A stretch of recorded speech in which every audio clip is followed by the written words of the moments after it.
Okay, well, welcome to our 22nd SLiTHER. In this one, we're going to be talking about learning management systems, specifically D2L, and Kyle Grice and Kate McCusker are going to be leading our discussion. So go ahead and take it away. All right, thank you. So yeah, I have a presentation, and then Kate has one, and then we're going to save a lot of time for discussion at the end.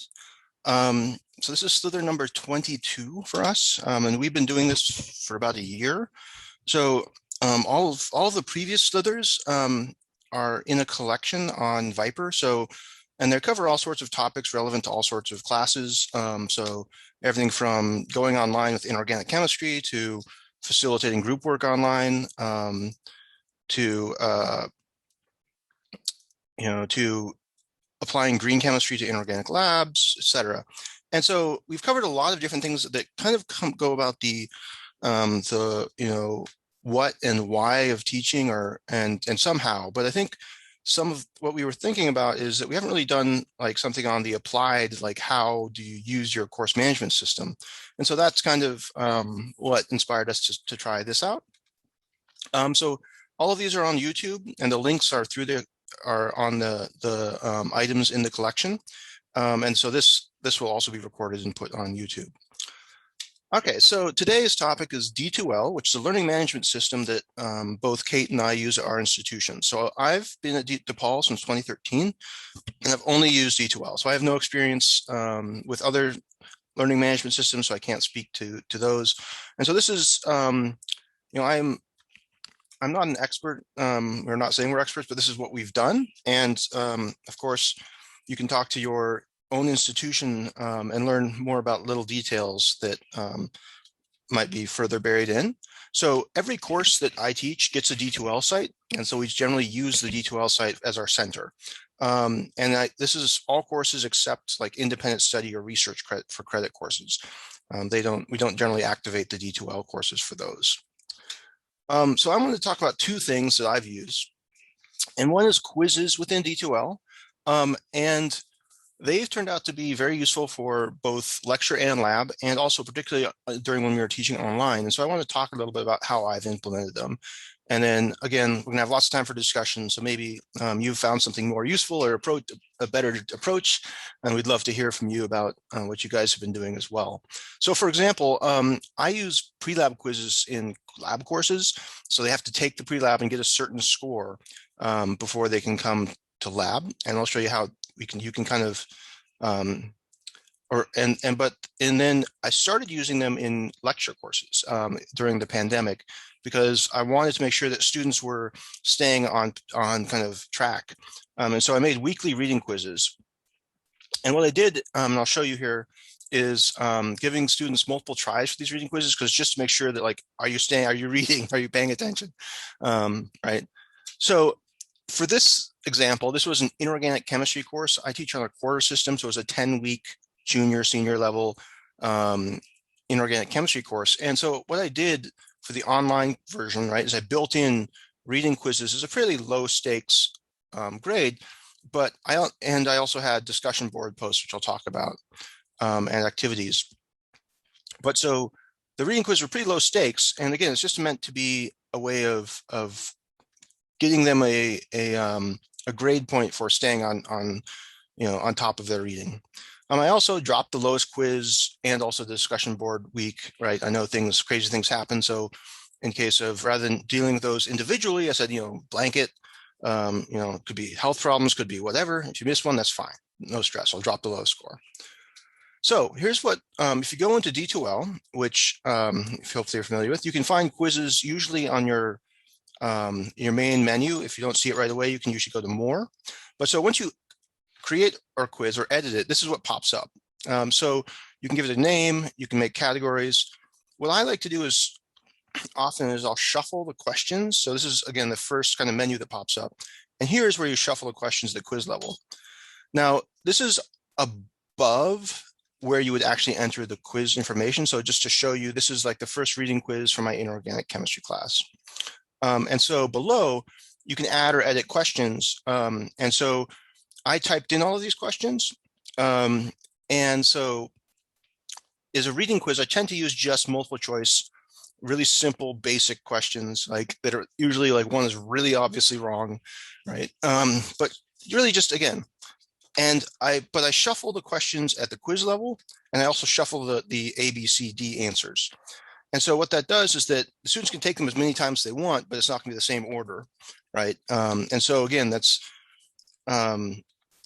hoping that it's like really basic stuff. So this first chapter of Miesler, Fisher, and Tar, which is the book I used, there was questions about like the field of inorganic chemistry, like particle in a box, with really basic approach to that, et cetera. You know, nodes, right? So it's like quantum chemistry stuff, kind of review stuff. And so once you've done that, like on the first thing, I learned this the hard way, is that there's some other things you need to do when you're making a quiz. And one is that you got to be careful about the restrictions, because the defaults are not always what you want. So if you go, again, one tab over, you can control things like due date. You can control a start date, so they won't see it or won't be able to access it until the start date. And then the end date means that they can't see it or access it after the end date. I tend not to use these because I want them to be able to look back at it. And so I have a due date, and usually I do it at midnight, right? The night before, some night. You can also create release conditions, so they can only access it if they do some other thing. And so I use that a lot for after quizzes. I like make, you know, the lab is only released if they can take if they get above 90% on the quiz. And if you scroll further down, you can, there's all sorts of things you don't control, but again, the recommended versus enforced, the default might not be enforced. And so you can create a time limit, you can create a grace period if you want. And then this also is a big issue. Sometimes like the default version of this is usually allow the students to continue working, which is probably not what you want, right? So make sure that when you're making a quiz, you've set this correctly. Now, if you have students who have like accommodations, need more time, that can be addressed individually after you've already created the quiz. And so there's this thing at the bottom of restrictions called special access, where you can select users from your roster and say, okay, they can get 45 minutes, right? Or they can get more tries. So this is under restrictions. You'll notice though, it doesn't say how many tries they get here.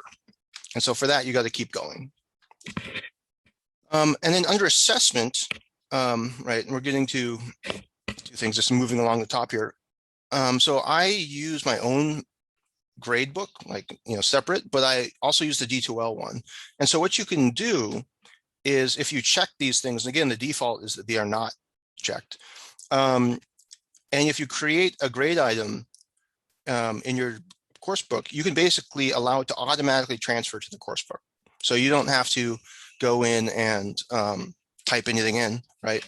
The more times you type grades in, I feel like the more times there's a chance for an error to get in. So I like automatic stuff, and I don't have to worry about it and go back and grade these things are done, right?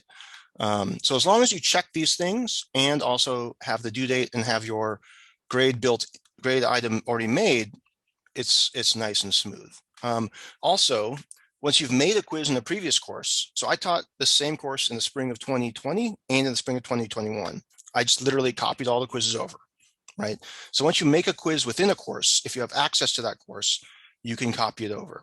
Our department has like a master D2L site for all of our Gen Chem lectures and labs. And so like communal materials we keep there, and we can just copy them over, like the lab, the lab manuals and the lab quizzes, right? So once you make it, don't reinvent the wheel, right? I forgot to include this, but under submission views, that's where you can change the number of times they can submit. For some reason, I thought I put the slide in here, but I didn't. And so usually for like these kind of reading quizzes and stuff, I give them unlimited, right? Just as many times as you want, keep going until you get, and then the highest score counts.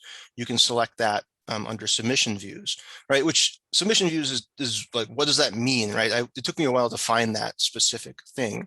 And so for these types of reading quizzes, I will generally do that. For things that are like, if I want to do some sort of assessment, right, then I'll make it one attempt and that's it, right? So formative versus, more summative, you can control that. And so I think, at least in my experience, like by doing these reading quizzes in my class, they kept on top of things. And again, this was for an online, and I haven't done this.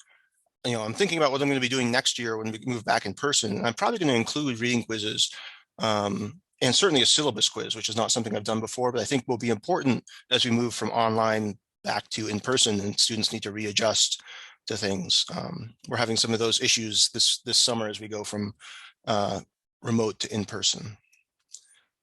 So the other thing I want to talk about before handing it off to Kate was how I use discussion board posts, or how I have used discussion board posts. And I've used these, again, I'm teaching Inorganic, which is a junior senior level course. I've also used these in a sophomore level analytical course. And I'm a big proponent of this because it lets you see what students are thinking. And so what I tell students is, unless there's like a big assignment due that week, like an exam, that each week they need to start a thread or respond to a student. So that's one post, and respond to a student. So they need at least two posts, both of which could be responses, or one could be starting a thread. Because the response thing is important, because if they all just post one thread, they're not reading each other's stuff, right? And I want them to interact. They're not going to, especially online, they're not going to be in person, right? They can't see each other in the halls and stuff. So this is a way of basically ensuring that I can see that they are interacting with each other. And I tell them, like, I have a holistic rubric, and I'll show you the rubric, but I tell them, it doesn't have to be right. It doesn't have to be like some earth-shattering thing, but show me what you're thinking. What's questions you have, or what do you find interesting? What connections do you see between this and your other courses? I have a lot of biochemistry majors in my upper division courses, and I'm not a biochemist, and inorganic chemistry is not necessarily bio-related, but I try to relate it, and then students start to see connections, and that's a lot of fun for me, at least. I try to respond to the threads, not all of them, but I try to do all of them, especially if there's like a question in there or something that they're trying to get sorted out. It's a way for me to see that. So to find that, you go to, again, it's usually on the top of D2L. If not, it's under more. And so some things that I've also done with online classes, make an introduction thread. Where like, and I did this so if I have a lecture and lab course, I just do it in the lecture course, right? Because they're the same students, but introduce themselves, and then I can respond briefly and say like, oh, hey, that's awesome, cool. Usually I ask like who they are, what their major is, what's their favorite element and why, and then what their career interests or science, overall interests are. And I try to take some of that and recognize my audience, right? So like I said, I had a lot of bio people, so I tried to incorporate bioinorganic stuff in my material. So the way that I grade these is that I don't, I read them all, but I'm not writing stuff as I'm reading. I'm just, responding and stuff. But once you have created a discussion thread, on the drop down caret here, there's a view topic to statistics button, and this is really the key here, because what you can do is it shows you quickly who has posted a thread and who has responded and how many times, and also if they've read anything. So you can see if someone's been just totally not connected, or if they read some stuff and just forgot to post, right, or something. And so I've found this to be, fairly, I liked it in inorganic. And I think it could be burdensome for a very large class, but for inorganic, I had a fairly small class. Now there's all sorts of settings in there, so I don't use any of the fancy settings. For example, you can set it so students can rate posts, or you can set it where you have to approve all the posts, but that's just more work. So I don't set those things in, right? So each week students would do at least two posts, and again, this counts for 10% of their grade. So it's significant. I also include things like I have them do a symmetry activity that I posted on Viper using symmetry Otterbein, and that's part of their activity grade. So this discussion, it's like activities and discussion for online courses. All right, so this is my holistic rubric. So 320 is the Inorganic Lecture. This is just an example, but I use the same rubric for basically everything. But basically substantive, clear, and thorough. But what does that mean? Well, that means that you're directly discussing chemistry topics, right? So not just rambling about your cat. And if they refer to text, so if you're talking about chapter 5, say you're talking about chapter 5, right? Or material specifically, like be specific, so it's not just like generic, so I can answer it, right? And then you're encouraged to ask questions in your posts about things you don't understand, right? It doesn't have to be that you know things. Good to, we talk about how it's good to ask questions and things about that. And so basically everybody gets a 3 if they make a good shot, because 3 is like, okay, you got some stuff, it's relevant, and it's not, it's you can read it. And I don't look for typos and grammar like specifically, but if it's really hard, something's really wrong, then yeah. But in general, as long as you make a good shot, you're going to get 3. And then, if it's substandard, right, there's a 2 and a 1. And I've given some 2s and some 1s, but, I make sure that, like, as a guide, at least 50 to 100 words, right? It's just a guide, but I don't want an essay, right? And so this is what I give them. And again, it's kind of broad and holistic, but my goal here is just to keep them engaged with the material and to let me see what their thinking is as they try to, go through this online course.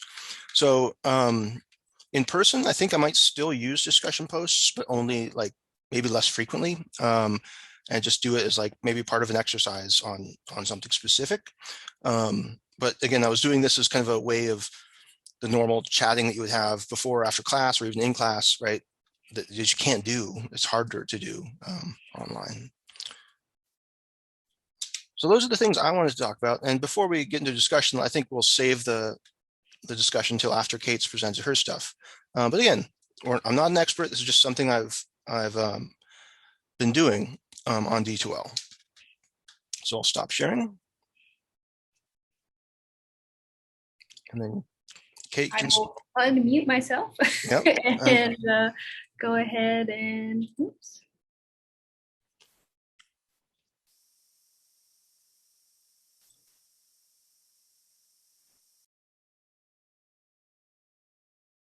All right. So I'm going to talk about also kind of a couple things I've tried with D2L.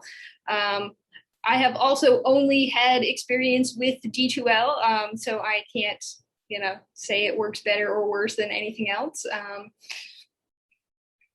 But so kind of the first thing I've used mostly since we've gone online is surveys. And so surveys are actually really similar to quizzes. So they have a lot of the same functions that Kyle already talked about. The biggest difference is that they don't have grades and there's no correct answer. But the sort of function and how you build them and answer the questions and all that stuff is exactly the same as quizzes. Another difference is that you can have the responses be anonymous if you wanted. However, if you make the responses anonymous, you can't put any sort of release conditions on students taking a quiz, because then you make it less anonymous. And then obviously you can't go back and look at individual student responses if you wanted to, if you make the responses anonymous. You can't put due dates because there's no grades, but you can still do the start and end dates, the number of attempts, and the special access stuff the same as with quizzes. And it uses the same question types as quizzes. I don't find all like true false is not something that's really useful for a survey. And so these are kind of the questions that I've found to be most useful on a survey type thing. And here's where, at least under my university's D2L, I find surveys under tools. I know they don't appear in the same place for everyone. And so kind of a couple different ways that I have used surveys. So when in the fall of 2020, I was collecting my second set of data. I was a Viper Fellow, so I put all of the surveys that went along with that into D2L and did them that way. And then since they were meant to be, the data was meant to be collected at certain periods during the semester, they each had, a week was open and available for about a week. And then I did basically a pre-semester kind of syllabus introduction, which is what I'm going to talk about a little bit more. And this is actually a Viper LO. The original LO, I think, was using like Qualtrics or something. And so basically I just kind of took it and translated it to using kind of the survey function of D2L. And basically I send it to students before the semester starts. Before classes were all moved online, I'd maybe send it like the week before classes start.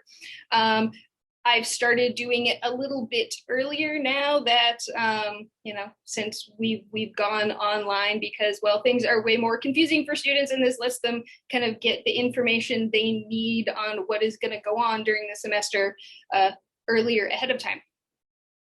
And I still do have like a paper, well, not really paper, PDF copy of the syllabus that's posted on D2L, so they can go back and refer to it. Like anyone's going to go back and refer to it later in the semester, but it's there if they wanted to.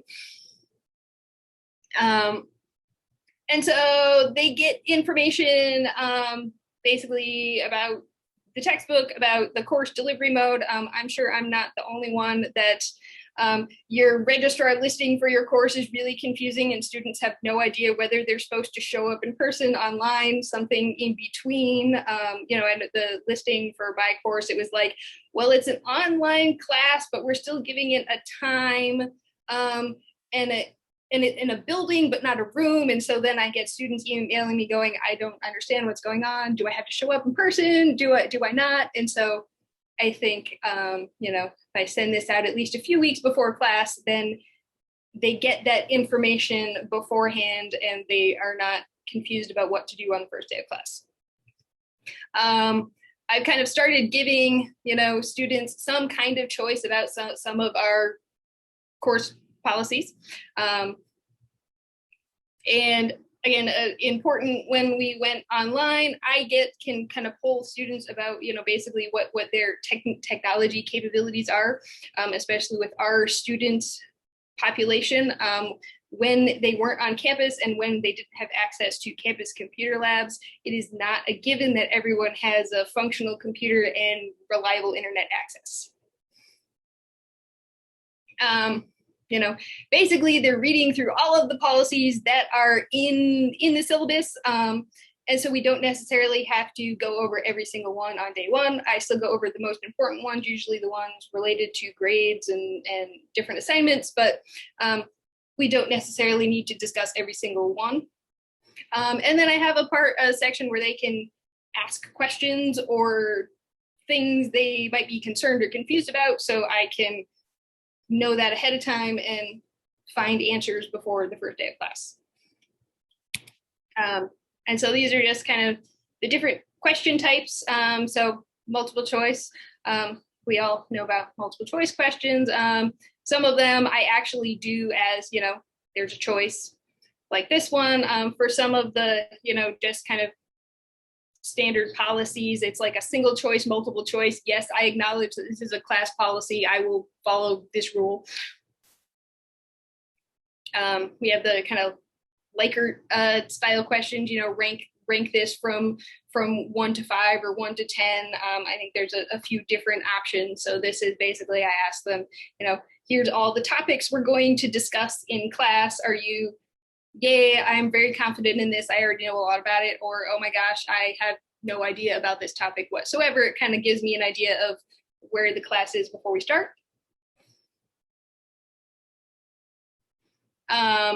Multiple select, so, how do you want to get information? Short answers, written response. I think really the only difference between short answer and written response is the size of the box. I don't think either one has actual character limit, so you could just keep typing forever in the short answer box if you really wanted to. It's kind of, the psychological thing. If you have a short box, you're going to put a short answer. If you have a big box, maybe you'll put a longer, more detailed answer.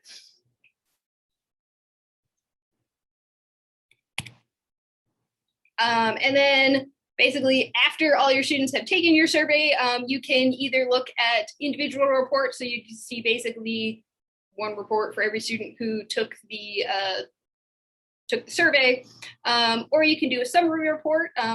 I find the summary reports more helpful, especially with a larger class. And then if there's anything I want to go back and look, hey, who specifically put this down as an answer, I can go to the individual reports.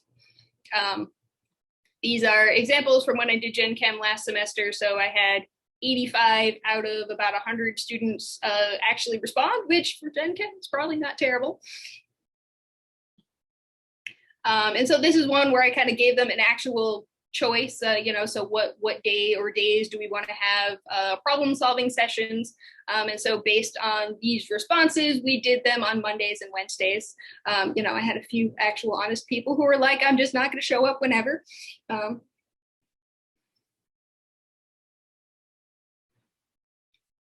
This is how kind of the responses to the Likert questions look. So chemical bonding, students are moderately comfortable with it. It's something they do at Gen Chem 1 at the end of the semester, so they kind of know about it, but it's kind of rushed.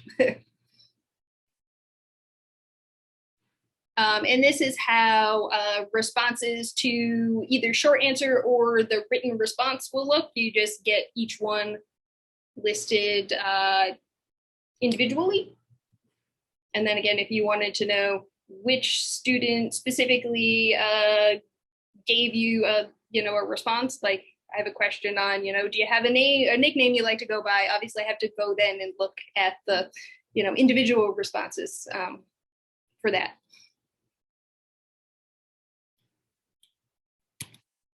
And then kind of another thing I use, and actually I started using it again when we went online. And honestly, I don't know whether it's a new feature that appeared or something that I just kind of pushed enough buttons and found it by accident. But I've kind of liked using it. So again, at least I found it under awards. I know Kyle said he found it somewhere else on his D2L. But for me, it was just kind of listed under A to Z under awards. And so the way I use them is to basically encourage participation or doing things that don't specifically have a grade. Like I was talking about having grades for his discussion posts. I had discussion boards, but I didn't assign them a certain grade.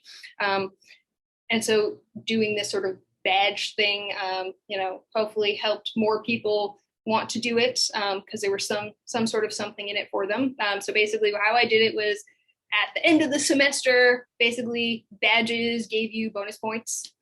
So enough points to be encouraging, but not enough points to like totally change your exam grade. So I think, or I think the highest number I gave out was like, 10 points or something like that. So not enough, but not, grade altering bonus points.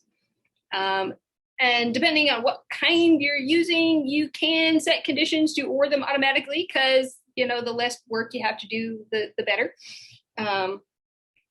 Or on some of them, you can award them manually. You can go and award any of them to students manually. And then there's kind of a database of just awards already set up in there, or you can either customize or create your own to be whatever you want.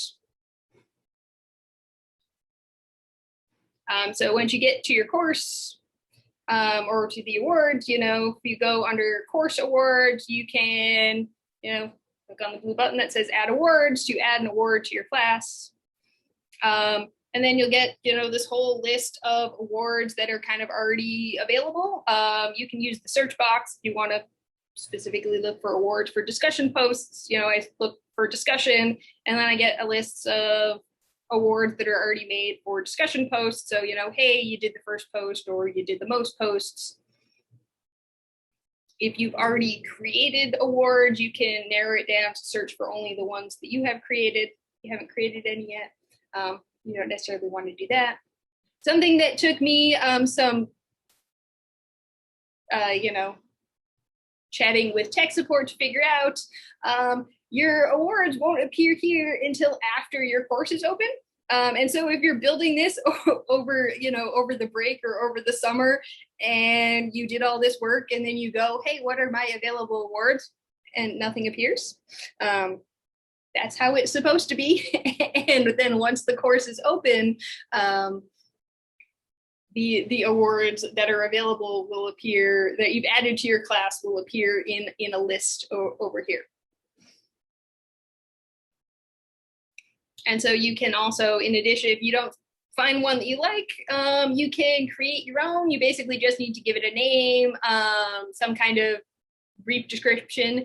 Yay, you're getting this award because you wrote the bestest discussion post this week.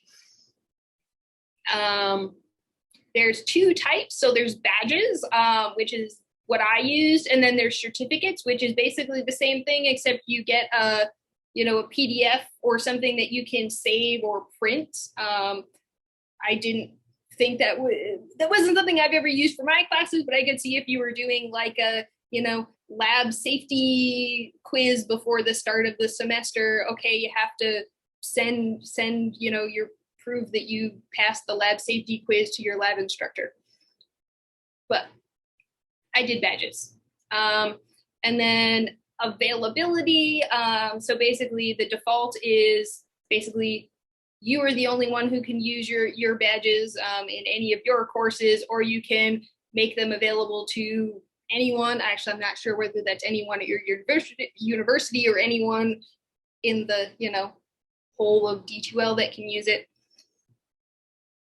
You have to choose a little thumbnail image for it. There's, a bunch of little icons that you can pick from. If you want to get super creative, you can make your own. I definitely did not put that much investment in. And then you can set how they expire. Since I wanted to kind of save them all up to the end of the semester and count them, I had mine never expire. But I could see if you maybe wanted to, do something on a weekly or a chapter by chapter basis, you might have them, expire on a certain day or at a certain time, so you can kind of keep giving the same award over and over. But like I said, I just set mine to never, because I wanted them all to stick around until the end of the semester. And then when you go to Classless Awards, basically that lets you see for everyone in your class how many of the different badges have they earned. So you see these are all kind of the little icons you can use. And then if you click on each one, it would tell you which award it is.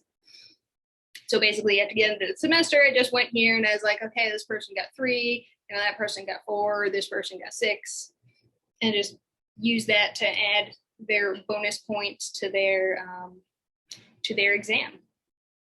I think that's the end of what I have. That is the end of what I have. All right.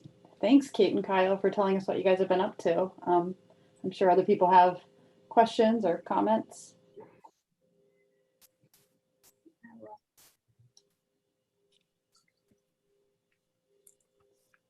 One thing I was wondering about these things that are not graded, like surveys, can students see each other's responses, or is there an option for that?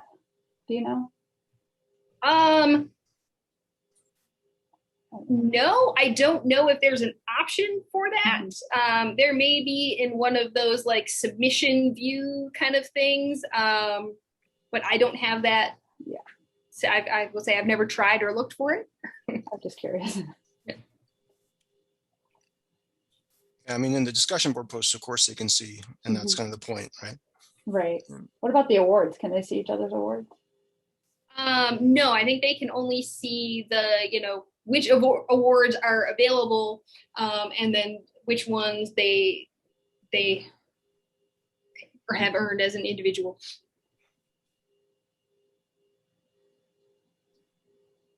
I have more of a comment than a question, and that is that, so we use Moodle and we've been using it forever, and it works really well for us. So one thing I've learned about Moodle, since it's open source, each institution sets it up its own way kind of thing. And so there's been several times over the last million years where I wanted to do something in Moodle and didn't have it or whatever. And so I've gone to our IT folks and say, oh, I really want to be able to do show all these pictures, or I want to do badges or something like that. And with enough lead time, they've been really good about saying, oh, we can stick that module in there. It's not a problem. But then whenever they do the upgrade of Moodle, which happens frequently, some of those things can disappear again, which is a bit of a problem. But I love the flexibility that they can add things if we need them added. Because I don't know if we can, I know Moodle has badges. I don't know if I can do that or not, but that I'm going to look into it. Yeah, I'll say what I think that's one thing I've not liked as much about D2L. ETSU definitely does not have all of the fancy bells and whistles. So, for Gen Chem, we use Connect, and it's like, the Connect reps are like, oh, of course, your gradebook automatically just copies over, it's linked and all that. And then, you go to, they're like, yeah, we didn't pay for that option. You're just going to have to do that. All right, yeah. With the badges, because we use D2L, but we actually moved from Moodle to D2L, but can you assign certain reading assignments that they've done 3 or 4 and then they earn a badge, or do you know if they can do that?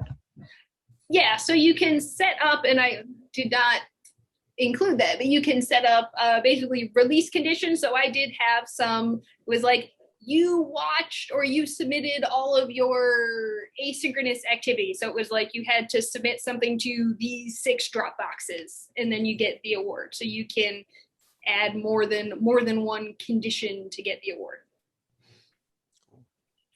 Yeah, I had never heard of awards, and it's because, and so when I looked on my thing, we don't have the A to Z, but we have if you click on course, I think it's edit course or course administration, and everything pops up, and it's buried in there. Yeah, it's a cool idea.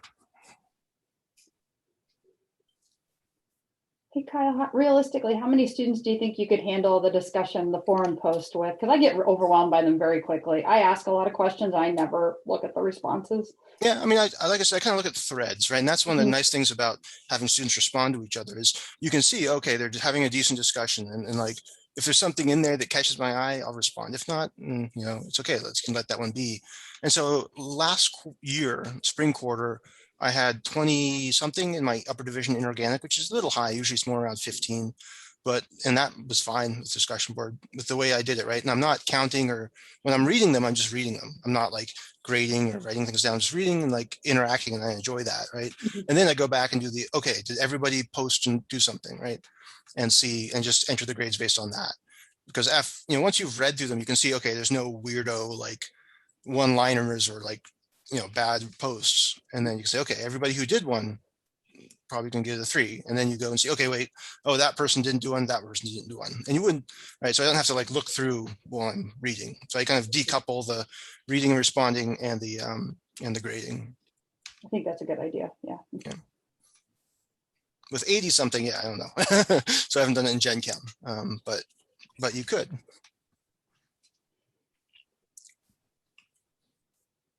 I found the forum post work really well when students give a presentation. I had them do video presentations, and then to ask each other questions. They ask way more questions than when they are in class together. Yeah, and that's what they would post images in the forum, and it was pretty awesome, even first year students. So yeah, no, that's what I've found for my it's they'll post images from the book if they have the ebook, or they'll post what links. Oh, I found this website that shows this video that explains this well, and sweet, and then take that link and put it in the course resources. So they were again, in class, sometimes just pulling teeth to get them to talk. But I found the discussion board posts and making them, graded, of course, but they asked a lot of cool stuff, and you see those connections now. You can see what's going on, the things they're thinking about.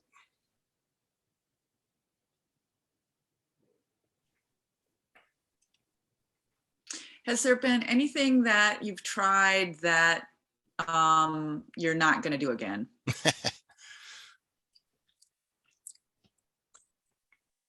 Teach online. I mean, well. No,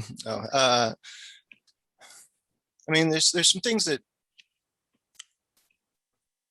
not really. I mean, the discussion boards were good. The quizzes were good. It's just a matter of, I think it took me, when I was first using quizzes, I had some settings wrong, right? And so And so it was just like I said, they kept on doing, like, it wasn't. And so I think once I figured that out, I'm now careful about that.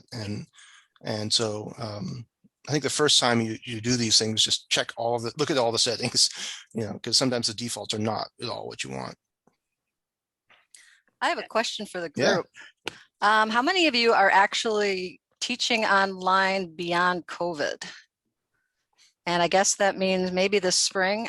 I'm teaching this fall. I'm teaching right now, summer class. Yep. But then beyond spring, and I know a lot of it's because we have to plan and we have to tell students whether it's going to be synchronous, asynchronous, all that kind of stuff.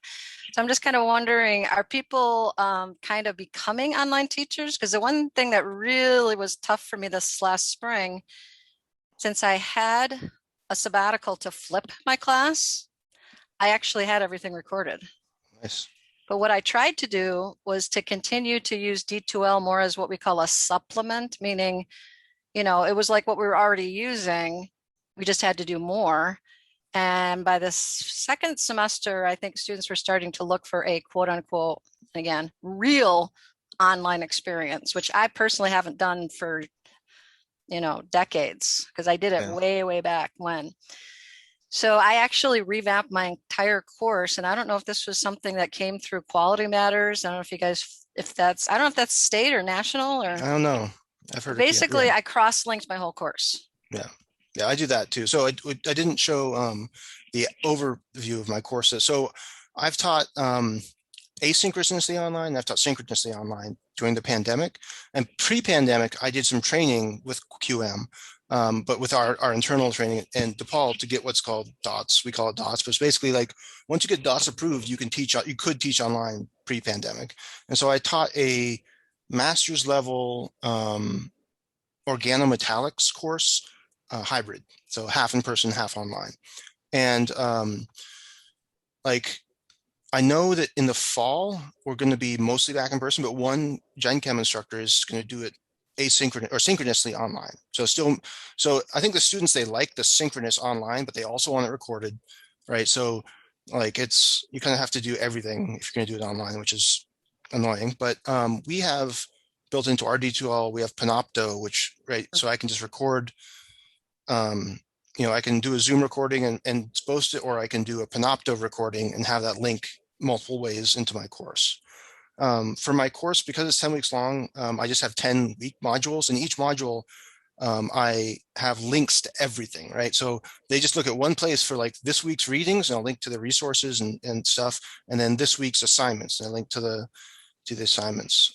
So yeah, the part of the using a lot of these internal links is something that I do a lot of in my building of these courses. Again, I copied it from the time I taught it in spring 2020 to spring 2021, because I was like, I'm not going to reinvent the wheel here, right? Once you've made resources, you want to use them. But yeah, I think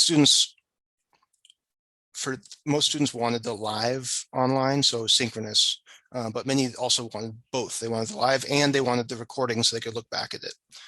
Yeah, I teach an intro to chemistry course. I did ask Kyle's special permission. Yeah. No, not everybody's welcome. All chemistry is inorganic chemistry. But I teach at a community college in Minneapolis, a Northern Community College. And mostly what our crowd is now is Somali and East African. And, it's really sad because I'm teaching an 8-week course for people that shouldn't even, I always told students never take a science or math course in the summer, just as a general rule. And now I'm teaching and they're, how do I get to, and I'm like, you don't really have the technology skill, even if you have the ability or the resources, you aren't getting it like this, so yeah, that's what I struggle with right now, but it's life. And I think, and I think that's also part of the reason to record things and have them available multiple times. And then like the reading quizzes thing too, the way I was using reading quizzes at this upper division, you could do it at a lower level too, is be like, okay, these are the 10 key points I want students to get from this whole section, and then make it multiple tries, right? And then that's kind of hopefully enforcing that. But yeah, no, it's summer is always rough and rushed and different, no matter what level and what institution, right? It's always going to be different. Yeah.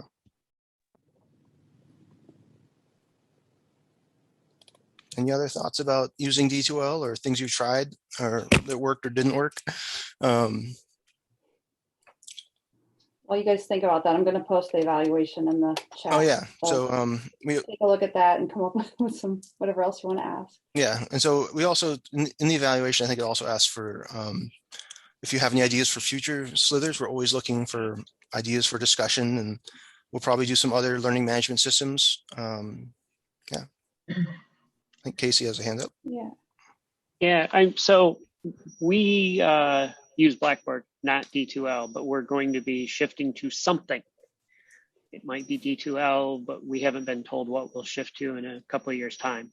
Mm-hmm. Have you done much with numeric response questions in D2L? Yeah, so we've built them in. Yeah, you can do the calculation, and so for a lot of our pre-lab quiz questions are like, what's the, let's say, what's the, simple question like, what's the molar mass of this, or something, right? And so you can actually enter in a number, but you can also enter in a tolerance. So you can, like, if they get plus or minus 1 of this, right, which usually is pretty good for things. So yeah, we built those all, and there's some, it's worth sitting down with the tech person to do it, to learn how to do it. So like the person in our group in our kind of Gen Chem group of professors who learned how to do it, they're the person that did them all, because they knew the exact setting that would be the right one. You can also preview quizzes as a student, and you can preview the entire site as a student. So we'll often make a quiz and then preview it and make sure that it's okay before copying it from the master course to the students, to the other D2L courses. So like I said, go ahead. You're talking about the Boolean logic kind of thing, like, gee, maybe they'll use a small g or a GRM, AS. I've tried that, and I can never write it right. It doesn't work. We try to separate the number and the units for the quiz questions. Okay. Yeah. I know for us in Blackboard, we just don't tell them to try and give us units because there's too many variations. Yeah. But I know the limitation in Blackboard, and I was curious in D2L, is in Blackboard, you can only have one dependent variable. No, you can have in D2L, you can have more than one variable. Yeah. Well, independent or dependent. There's a huge difference. Yeah, that's. No. Yeah. Because like if you wanted a multiple choice question that's numeric, you can't do it because there's 4 dependent variables. No, so what we've did all of our exams on D2L, and so as quizzes, we in Gen Chem, and so so for my other class, I was upper division stuff I had to take on because I didn't want to deal with it. But you can enter in a quiz all of the multiple choices, right? You can enter short answer, right, and then you have to manually grade it. And then we did also do the numeric stuff for major problems, but we gave them 10 minutes afterwards to scan or take photos of their work and upload it. So we still had to grade the exam, the Gen Chem exam, but at least the multiple choice was auto graded, and and we could also, if they had got the right answer, right, usually that's going to tell you they're going to have the right work. But we've been doing them all through D2L. Now D2L did have a respondus monitor and a lockdown thing, so you can, the browser locks down and it videotapes them, but then it turns out that actually is apparently against Illinois law because there's a biometrics law. And so the respondus monitor uses biometric information to see if they're moving their head out of the screen. And so DePaul got sued and we stopped. So I had to stop 2 days before my next exam. And with good reason. I mean, I didn't know that, but yeah, there was a state law against using. So you can't use any proctoring. Nope. Wow, because this is why we're going back in person.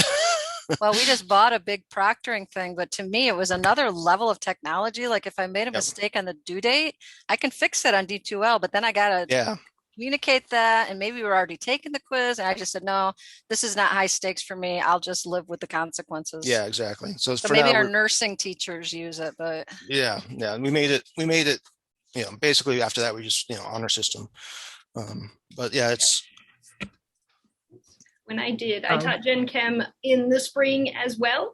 And we did all of our exams through D2L as well. And yeah, we used the lockdown browser without the respondus monitoring, not because it's legal, but mostly because, maybe half or 3/4 of the students have webcams. And so I'm not going to make the other quarter go out and buy webcams.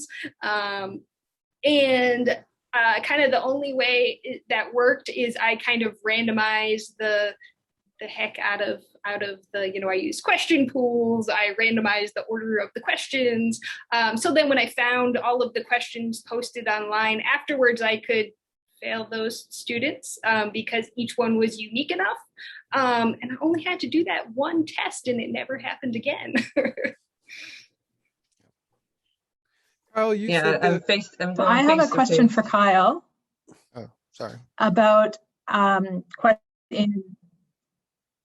have a question about algorithmically generating values in D2L questions.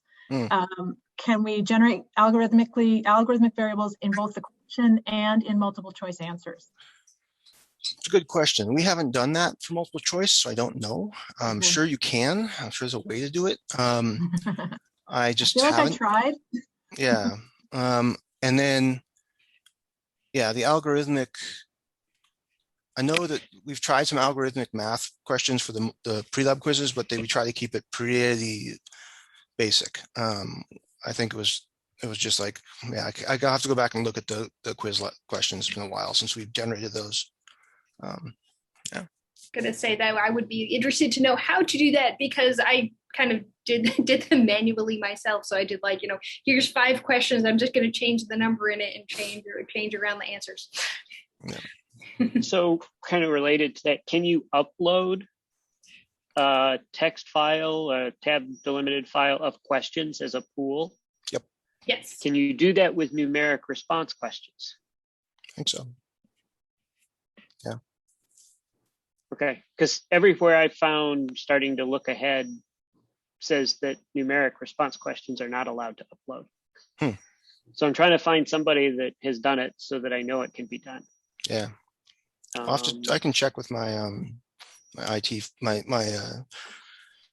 instructional design guy. Okay, because I can share with any and all of you, if you want, a way to use Excel to create as many versions of a question as you want, and then upload it as a text file. All you do is do everything on a single row, and then copy it to however many rows of the version you want, and so you can generate 600. With whatever randomness you want. Yeah. Yep. Has his hand up. So you said you had stuff due at midnight, Kyle. Did you? You might have good students, unlike mine, who would wait until 11:50 to do this kind of stuff.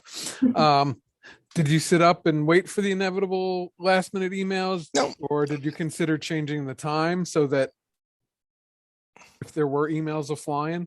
No. I mean, we released these things pretty early, so they have like a week, and we tell them like I'm not going to be awake at 11. So you can and so I tell them like start the quiz early, and if you have questions, come to office hours or email me. I'm always happy to answer questions over email, right? And so students have emailed me questions about the quiz, saying I can't get this question, and I'm like, okay, then we talk. But if they know. Right. If they wait till the last minute, they're not going to. I also find the consistency helps. So if you, instead of waiting till 11, if you make all your quizzes due at like say 10, then they know that it's always going to be 10 o'clock. So you never vary it. Just always be very consistent. Yep. It's always same day and same time. Yep. Yeah, I think I did all mine Sunday, 11:59. I went with if I'm awake and I'm working, I'll answer your email. If I'm not, you're going to wait till Monday. I have a question about using emails not inside of D2L because we use mynhcc.edu. What happens, especially in the summer, is I have students that come from different places. Even though it's online, it's the same kind of thing. But and some of them have said, yes, I've really tried to make that one. And some of them just don't want to deal with another email. I've actually tried to enter that because there seems to be a spot, but it doesn't take. Yeah, I think for us, like, yeah, I can't change their email in D2L, but so the students, if they change their preferred email on like the campus system, then it goes there. So it's okay. auto-fed from the campus system. Okay. So students have, like, when I click on like email the whole class, and I'll see Right. the BCCs everybody, and I see all the emails. Right. Some of them are not like our DePaul emails. Okay. That's probably what I have to do then.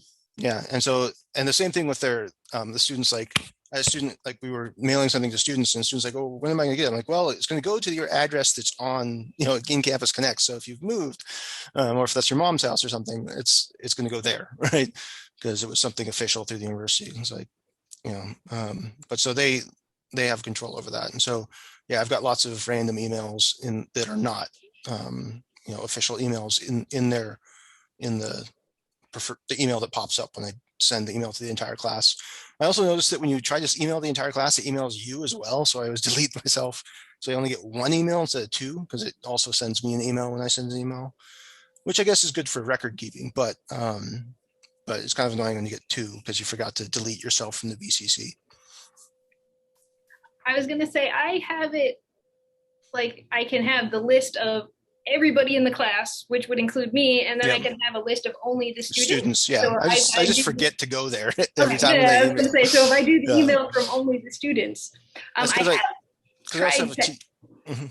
to say, I have tried to add, like, if I wanted to, like, also CC, say, another instructor who wasn't in this course, I found you can't, like, manually add any email addresses or whatnot. They have to be in the course.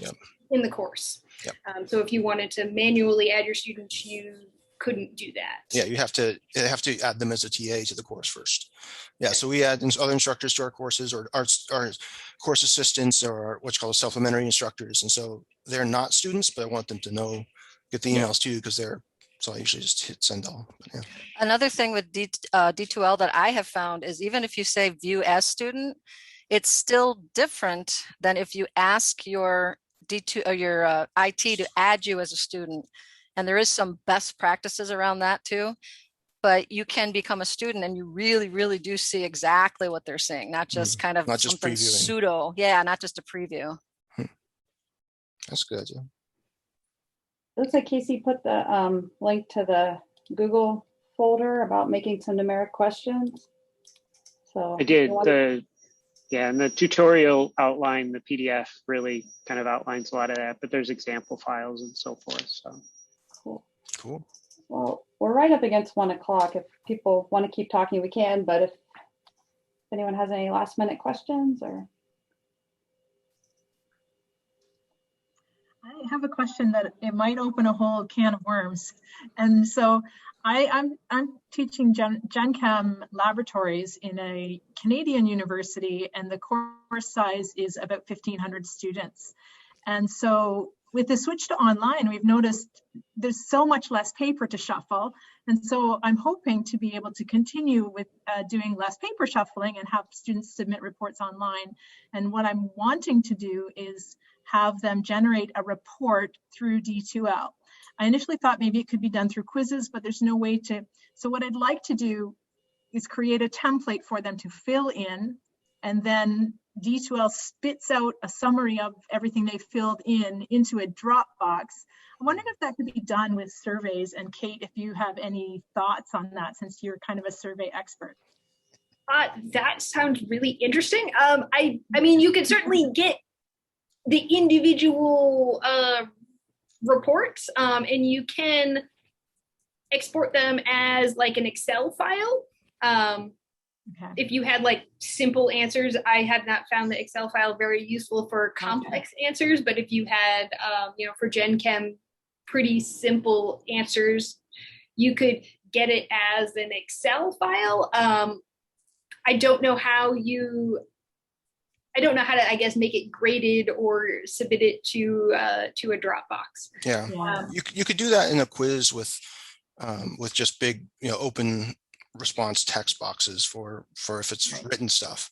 And we for our we always have short answer stuff in our exams, and so we just have to go manually grade all of that. But in terms of a template, you could kind of do that with, because you can. Yeah, there's got to be some way of doing it. The other person, I mean, if you're teaching a 1500 lab class, I don't know if you know Renee Link. She's at University of California at Irvine, and she teaches 1500 students lab for organic, and so she might have some experience. She's like their lab instructor coordinator person there, and she's on Twitter and online and very responsive. So I think Moodle does something called lessons or something like that. Does D2L have something like lessons? And we've used that, like we had the students doing, it was a Gen Chem thing with a few hundred students, and it wasn't trivial to set it up. I didn't actually set it up, but it kind of walked them through, and then they had some responses and then some responses, and it turned out to be a great way to do one of the labs that we did when we went remote. And it's just called a lesson. Yeah, like there's got to be a way to do it. It's just not something that. I set up for one of our intro classes for some of our adjuncts. I went ahead and set up a couple of the lab reports as a quiz, and some of them were like, because they were doing like double displacement type reactions. There is an edit under the edit button, the Sigma for math. They also have a chemistry one, which is really nice. They have all the different arrows, especially if they want to do like equilibriums and so forth under in D2L, but you have to make the response box HTML active for the students. And you actually have to show them how to activate it. But once they get it, then they do that. And so I actually have done that for a couple of my quizzes, not quizzes, but my Gen Chem exams. But you have to individually grade those. And I have a max of like 88 students a semester. So I could do that. But if you have 1,500, there's just no way. But I have somewhere in the area of 25 to 30 teaching assistants each term as well. So manually grading, it doesn't fall on my plate, it falls on their plate. So I don't mind as much. That sounds horrible to say. I've also I've also used GradeScope. It's where the students upload. You can have a template already set up and they can put their answers in a certain spot, or I just have them upload their lab report and I tell them to associate a particular grade module with where it's located, so that when I go to question 2, it automatically goes to wherever page it's on, or their work or their graph or so forth. So I've done it that way, and that's really cool because the computer I could write on, so you can write on it and so forth, and give it that way without having to touch anything or having, because my labs were hybrid, so half of them were virtual and half were in class. Yeah, I graded everything online. I didn't print out anything. I used to use the tablet. And within D2L, you can open up and just mark up all their stuff, or you can type in grade stuff at the side, and then you can assign a grade. And so I did all of that for all my lab reports, and also the things they submitted for their exams, right? It was all just tablet marking up. But yeah, I mean, it sounds like there's plenty of stuff we could talk about, but we're out of time. But I'd be curious to learn more about GradeScope in a future SLiTHER or something. That might be a good idea to have one. But this is just hopefully a start of a conversation, and we'd love to hear from people more about this. And you can always reach out to us, from Viper, or from we have a Discord channel. If you use that, you can. Everybody's welcome to come and chat and ask questions and stuff. So, thanks for coming. Yeah, thanks to our presenters too. So, yeah, we appreciate it. Lots of good ideas. Yeah. Yeah. Thank you guys for the discussion. Yeah, the rest will be for a future SLiTHER.